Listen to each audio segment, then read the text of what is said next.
KR 34, Huddersfield Giants 0. Oh, yes, it could have been very different at half-time. Stop the clock is what Huddersfield Giants were saying 4-0 at half-time. They put a proper solid effort in that first period, didn't they? Very, very good indeed. Huddersfield appear to be getting a little bit better, don't they? I mean, players are back. It's going to take them a while to gel, but 4-0 at half-time, they'd have took that all day long. Great knock from them. But this is all about the Robins. They've been top of Super League since round 4. They've only lost one game all season, and that, of course, was to the Wigan Warriors. The Robins are very, very good outfit indeed. They are leading the charge for the League Leaders' Shield. Can anybody stop them? Will they get the first piece of silverware in a couple of weeks' time at the Challenge Cup final? We'll have to wait and see. But this was a very, very good second-half performance after a pretty clunky first-half performance from the Robins. Some wonderful, wonderful tries in this one. Good to see Jack Brown getting over. That was quite nice. But the last try from Joe Burgess, that is absolute quality. That is what we're talking about. What a line from Joe. Beautiful line. Have a little look at that, won't you? Superb stuff from the Robins. That, no doubt about it, the highlight of the game. I thought Tyrone Mays was pretty cheeky as well. I've got to give Tyrone his due. It was heartwarming to see all of the Super League Raw members enjoying each other's company. A lot of Huddersfield Giants fans were hosted by our Hull KR fans on the day, and that was lovely to see. But quite frankly, at this moment in time,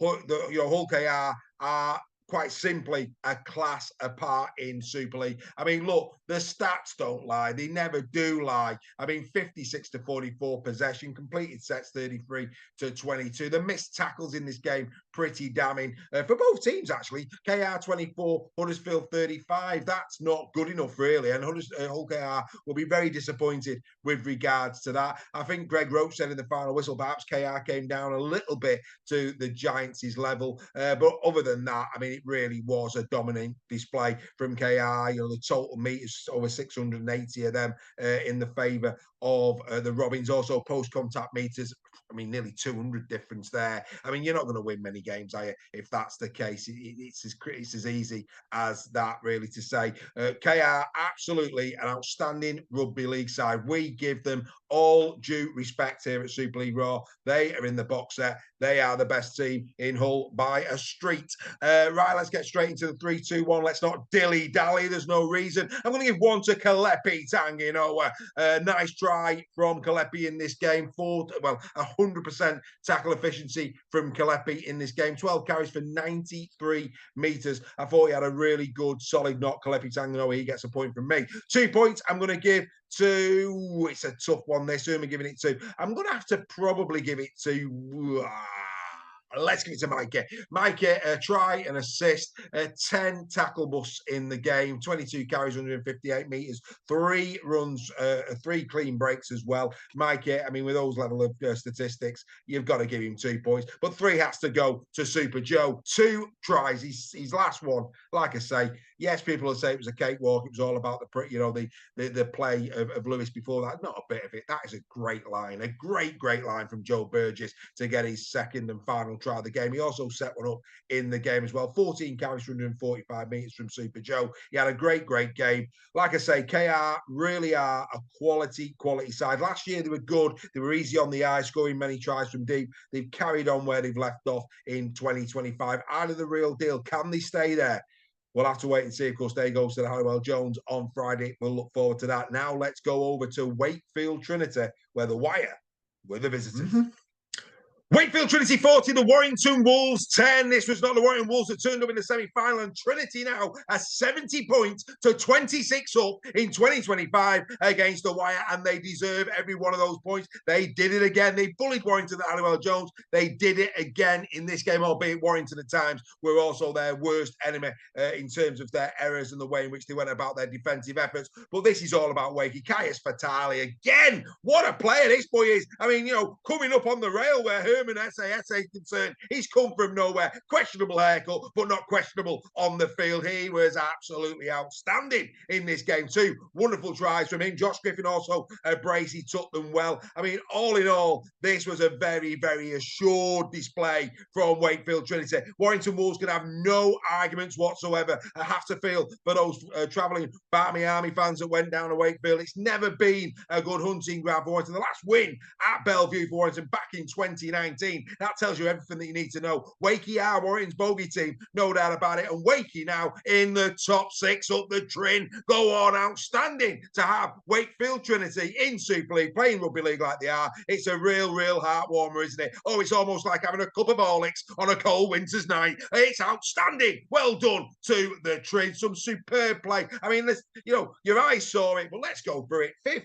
57% possession against the wire. That's unbelievable. 30 completed sets to 19. I mean, Sam Burgess hasn't had many sleepless nights, but he will after this game. It was a shocker from Warrington. Didn't back up. No excuses can be had over the Challenge Cup. Look at the Lee Leopards. They had a shorter turnaround. They go to Wigan and they do a great job there. Warrington can have no eye. Yes, they've got players out injured. I get that. But it was a real poor display, this from Warrington. Lots of thinking to be done. I mean, the tackle count, 320 Warrington, 245 for the Trin. I mean, they were completely dominant, 400 metres more than Warrington. I mean, over 100 metres more in terms of post-contact metres. The tackle bus, 32 to 10. I thought Paul Vaughan had a decent game for Warrington, but, in the forward units, but 32 tackle busts to Wakey. Wow, just simply wow. They destroyed the wire. They really did. The play of ball is quite interesting though. Wakey 19, Warrington 18. That might surprise a few listening to this today. But like I say, if you're going to have 32 missed tackles against a side like Wakefield Trinity, who are playing some wonderful rugby league, well, quite frankly, Warrington Wolves, you're not coming away from there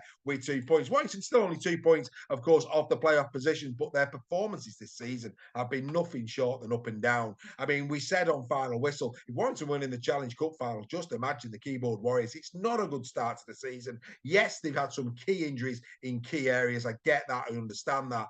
But some of the defensive efforts like yesterday were pretty poor. Some of the unforced errors as well from Warrington were poor. But like I say, Wakey did the basics brilliantly well and fully deserve the win. They must be over the moon down there at Bellevue, and rightly so. Right, let's get into the 3-2-1 for this game. 1 point, Casper.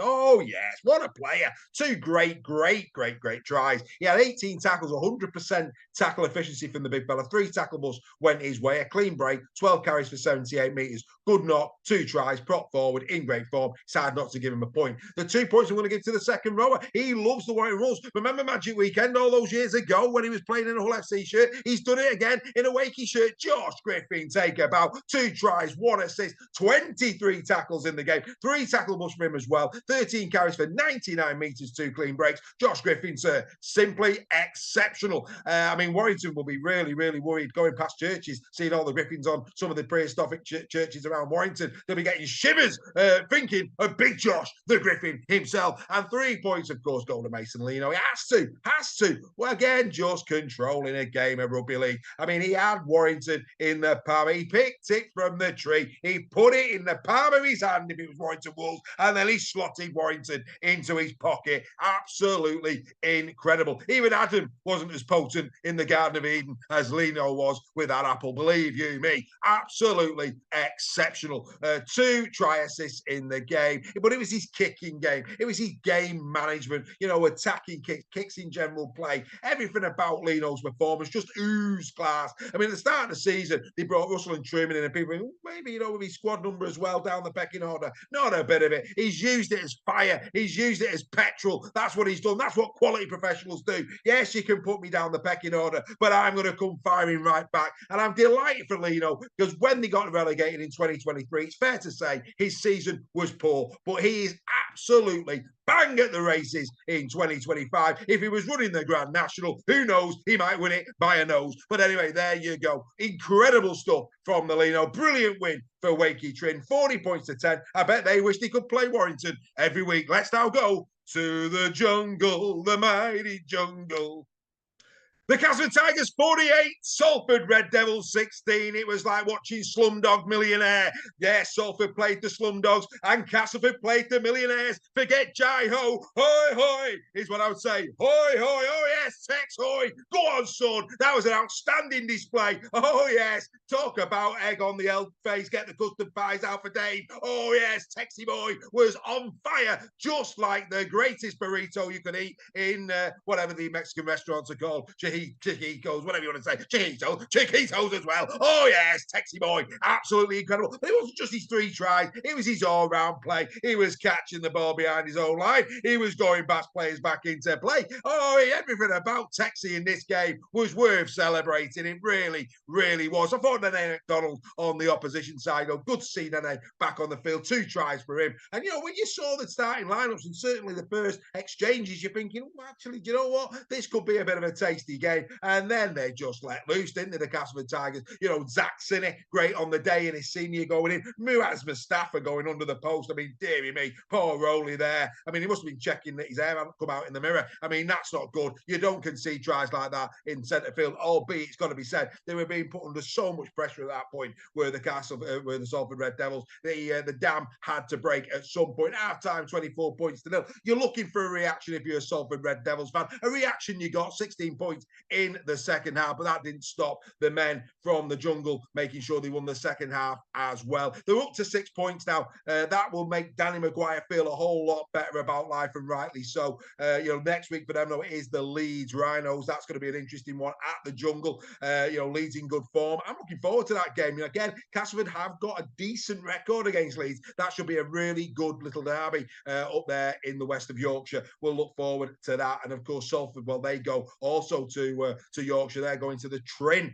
You would expect them to maybe flounder there. But like I say, this was all about Tex Hoy. It really, really was outstanding stuff. I mean, I've not heard of Jake and the Neverland Pirates for a while. Forget Jake and the Neverland. Put Tex and the Neverland Pirates. Ahoy, ahoy. Get him on that ship. Oh, yes. I mean, any kid watching any cartoon, if Tex was the hero, oh, he's the hero at the jungle. Don't worry about that. What a quality performance this was from Tex. Alex Mellor as well going over for the Tigers in this one. I mean, look, it was an interesting game. This is going to surprise quite a lot. Statistically, Salford should have won it. Yeah, that's right. Salford should have won it. 55% of possession. They did exactly the same amount of completed sets. They tackled less.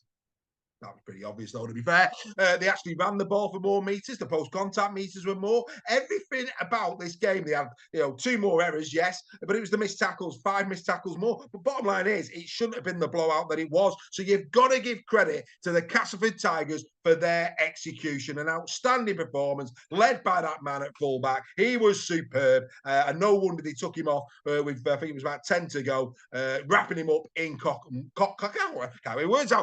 wool for next week's game. Brilliant stuff. Absolutely incredible. I wonder who's getting the 3 points, I wonder. Anyway, like I say, let's give a couple of shout-outs. I thought Ethan Ryan for Salford. I thought he had a great game, actually. Ethan Ryan, 15 carries, 142 metres. He had a good game at fullback. I mean, we've also said about Nene McDonald. He is class. I'm amazed nobody's picked him up, especially with the quota dispensations. 2 tries on the day, 230 metres from 22 carries, 4 tackles, 2 clean breaks. I mean, statistically, Nene McDonald is outstanding. He has been for 3, 4, 5 seasons now. What a play. They'll be concerned with Nicarima going off. That's a hammer blow for them. But like I say, all in all, from a Salford perspective, I thought McDonald and also Chris Hankinson as well. He did a lot of good work coming out of backfield, 14 carries, 174 metres. But at this moment in time, it really is like a jigsaw puzzle that's at least 5, maybe 6, maybe 7 pieces thrown into the trash. And you're looking around your bedroom, you're looking under cushions, you're looking everywhere trying to find them. That pretty much is where the Salford Red Devils are at this moment in time. As for the Castleford Tigers, well, you can only beat what's in front of you. And they had a sensational day at the office. 1 point is going to go to second row Alex Mellor. Mellor, a try, 2 assists, 22 tackles, 100% efficiency from him. 1 bust, 1 break, 11 carries, 67 metres. And of course, he also split up his winger and his centre, who ran a little bit of a lover's tiff as well. So great stuff that from Alex Mellor. 2 points go to Zach Sinney. Oh yes, what a performance from the centre. He's growing with each and every week. I thought his work, both defensively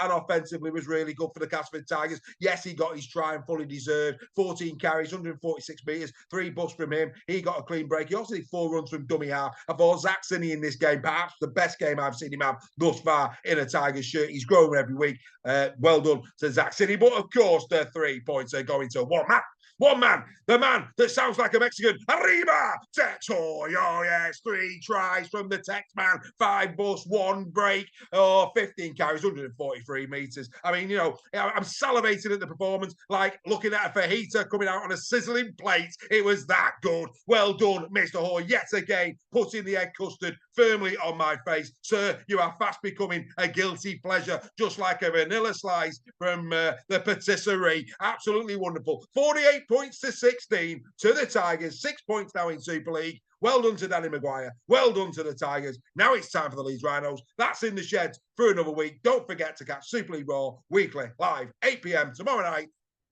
on YouTube. See you next week for round 12. Bye for now.